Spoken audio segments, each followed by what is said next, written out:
இந்த வாரம் release ஆயிருக்கிற மயிலாட் movie எப்படி இருக்குன்னு பார்த்துடலாம். சசிகுமார் நடிப்பில் வெளிவந்திருக்கிறது. ஜோக்கர் திரைப்படத்தின் இயக்குனர் ராஜ்மோகன் அவர்கள் இயக்கியிருக்கிறாரு. பார்த்தீங்கன்னா ராஜ்மோகன் அப்படின்னாவே சமூக கருத்துக்கள் நிறைய இருக்கும். அந்த எதிர்பார்ப்பும் பார்த்தீங்கன்னா மக்களிடையே இருந்து வந்துகிட்டு இருக்கிறது. ஏன்னா ஜோக்கர் ஒரு பேசப்பட்ட படம். அப்படி இருக்கும் பொழுது இப்போ மயிலாட் அப்படின்ற தலைப்பை வச்சதுமே மக்களிடம் நிறைய எதிர்பார்ப்பு இருந்தது. சரி, இப்போ கதை என்ன அப்படின்றத பார்த்துடலாம். இப்போ ஜோக்கர் படத்தில் சமூக கருத்துக்களை சொன்ன ராஜ்மோகன் அவர்கள் இதில் கிட்னி திருடு பற்றி அந்த விஷயங்களை கையில் எடுத்து பண்ணியிருக்கிறாரு. அதற்கு பின்னாடி இருக்கும் விஷயங்களை தொழிலுறுத்தி காமிச்சிருக்காரு அப்படின்னே சொல்லலாம். இதில் சசிகுமார் அவர்கள் கோவில்பட்டியில் ஒரு தீப்பெட்டி கம்பெனியில் வேலை செஞ்சுட்டு இருக்காங்க. அவரும் அவர் மனைவியும்.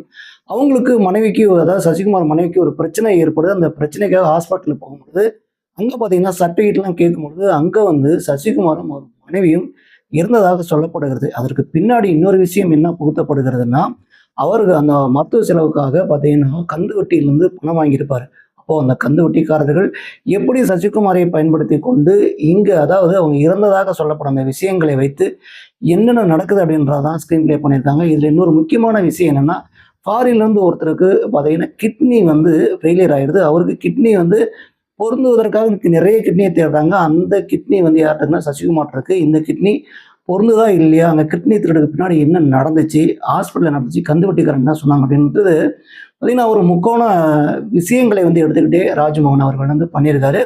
இதில் முக்கியமாக எடுத்துக்கிற விஷயங்கள் என்னென்னா, வசனங்கள் தான் அந்த படத்துக்கு ரொம்ப ப்ளஸ்ன்னே சொல்லலாம். பார்த்தீங்கன்னா பளிச்சுன்னு ஜோக்கரில் சொன்ன வசனங்களை விட அதிகமாகவே மக்களின் கருத்துக்களை நிறைய இடங்களில் பளிச்சுன்னே சொல்லியிருக்காங்க. இதில் இன்னொரு விஷயம் என்னென்னா, மக்களின் எண்ணிக்கையை மட்டும்தான் பார்க்குறீங்க, நீதி நியாயங்கள் நீங்கள் பார்க்குறீங்களா அப்படின்ற வசனங்கள்லாம் ரொம்ப சூப்பராக இருக்குது.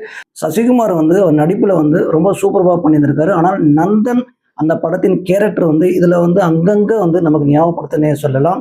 சைத்ரா அவங்க கேரக்டர் ரொம்ப நல்லா பண்ணியிருக்காங்க. மற்ற கேரக்டர்லாம் பார்த்தீங்கன்னா பெருசாக ஒட்டலை அப்படின்னே சொல்லலாம். ஏன்னா ஸ்க்ரீன் பிளே அந்தளவுக்கு மெருகேற்றி பண்ணவே இல்லைன்னு வச்சுங்களேன். ஏன்னா இதில் கிட்னி திருடு அதாவது கிட்னி திருடை பற்றி சொல்ல வந்த விஷயங்களும், அதற்கப்புறம் சசிகுமாரும் அவங்க மனைவியும் நாங்கள் தான் இருந்ததாக சொல்கிறாங்களே, நாங்கள் போய் தூக்கு போட்டு இறந்துறோம் அப்படின்னு சொல்லி அங்கே மரத்தில் போய் தூக்கு போட்டு பார்த்தீங்கன்னா ஒரு கலைபரத்தை உண்டு பண்ணுவாங்க. அங்கே போலீஸ்லாம் அவங்கள தடுக்கும்போது அந்த விஷயங்கள் எல்லாம் எடுத்து கொண்டு போய் மக்கள்கிட்ட இந்த ஆவணங்கள் அதாவது ஆவணங்கள் டெத்தான அந்த சர்டிஃபிகேட் வச்சும் பார்த்தீங்கன்னா பெர்த் சர்டிஃபிகேட் வச்சும் இங்கெல்லாம் என்னென்ன பண்ணுறாங்க. அதாவது கிட்னி திருடை ஒன்றும் இல்லைங்க. இப்போ கிட்னி திருடை ஒருத்தர் பாதிக்கப்பட்டாங்க அப்படின்னா அந்த கிட்னி திருடை தானமாக கொடுக்கப்படுற விஷயங்களை எப்படி பிஸ்னஸ் ஆக்குறாங்க அப்படின்ற விஷயங்களை தெளிவாக கொண்டு போகணும்ல. பார்த்தீங்கன்னா நாடகத்தன்மையாகவே இருந்தது. எங்கேயுமே அதை வசனங்கள் ரீதியாக தான் சொல்கிறாங்களே தவிர சீன் ரீதியாக நமக்கு கன்வே பண்ணவே இல்லை. எமோஷனல் எங்கேயுமே டச் ஆகலை.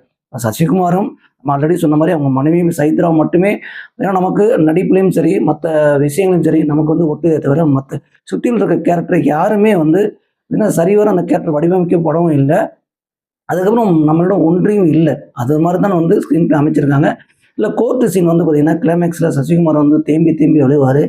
இதெல்லாம் பாமர மக்களின் நிலையை எடுத்து சொல்வதாக இருந்தது. ரொம்ப நல்லாவே பண்ணியிருக்காங்க. ஆனால் ராஜ்மோகன் அவர்கள் இந்த கிட்னி திருடையும் அதுக்கப்புறம் இந்த சர்டிஃபிகேட் சம்மந்தப்பட்ட இந்த ஆவணங்கள் சம்மந்தப்பட்ட விஷயங்களையும் தெளிவாக எடுத்திருக்கிறார். ஆனால் அப்ளை பண்ணுற விஷயங்கள் நமக்கு ஒட்டவே இல்லை. இதில் இன்னொரு விஷயம் என்னென்னா, அந்த கிட்னி அவர் ஃபெயிலியர் ஆன அந்த நபர் சசிகுமார் அவர்கள் கிட்னி பார்த்தீங்கன்னா தயாராக இருக்குது. அவர் கிட்னி அவருக்கு பொருந்துன்னு சொல்லும்போது அங்கே சின்சியரான ஒரு விஷயத்தை வச்சுருக்கணும், அல்லது டோட்டலாகவே காமெடியாக வச்சுருக்கணும். இப்போ நம்ம கேட்ட விஷயங்கள் வரைக்குமே ஏதாவது நீ காமெடியை வைக்க முடியுமா?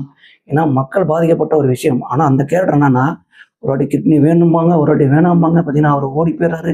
இதில் காமெடி கலந்த கேரக்டராக வைக்கும்பொழுது அந்த விஷயங்களும் ஒட்டவே இல்லைங்க. ஒட்டு மொத்தமாகவே படத்தில் ஆரம்பத்திலேருந்து இறுதி காட்சி வரைக்குமே பார்த்தீங்கன்னா இந்த விஷயங்களே அங்கங்கே பதிவு பண்ணியிருக்காங்க. அங்கங்கே வசனங்கள் மூலயமா சொல்ல வந்திருக்கிறார் ராஜ்மோகன் அவர்கள். ஆனால் தெளிவாக மக்கள்கிட்ட கொண்டு போய் சேர்க்கும் விஷயங்களை பார்த்தீங்கன்னா சிறப்பாக கொண்டு போய் சேர்க்கல அப்படின்னே சொல்லலாம். ஏன்னா இந்த ஆவணங்கள், கிட்னி திருடு, இந்த விஷயங்கள்லாம் தற்போது பூதாகரமாக இருக்கும் சமயத்தில் இந்த படத்தில் அந்த விஷயங்களை ஆழமாக பதிவு செஞ்சிருந்தால் இன்னும் சிறப்பாக இருந்திருக்கும் அப்படின்னே சொல்லலாம். அதை ராஜ்மோகன் அவர்கள் ஸ்க்ரீன் பிளேயில் தவறி விட்டார் அப்படின்னே சொல்லலாம். ஆனால் ஒரு முறை இந்த படத்தில் பார்க்க வேண்டிய விஷயங்கள் நிறைய இருக்குது. அதனால் ஒரு முறை கண்டிப்பாக பார்க்கலாங்க. இந்த மாதிரி பார்த்தீங்கன்னா தமிழ்நாட்டில் உலகத்தில் நடக்கும் சினிமா செய்தியிலும் சினிமா விமர்சனங்களையும் தொடர்ந்து பேசுவோம், தொடர்ந்து அலசுவோம். மகேஷ் சினிமா இணைந்திருக்கிறோம். மகேஷ் சினிமா மகேஷின் அன்பு வணக்கம்.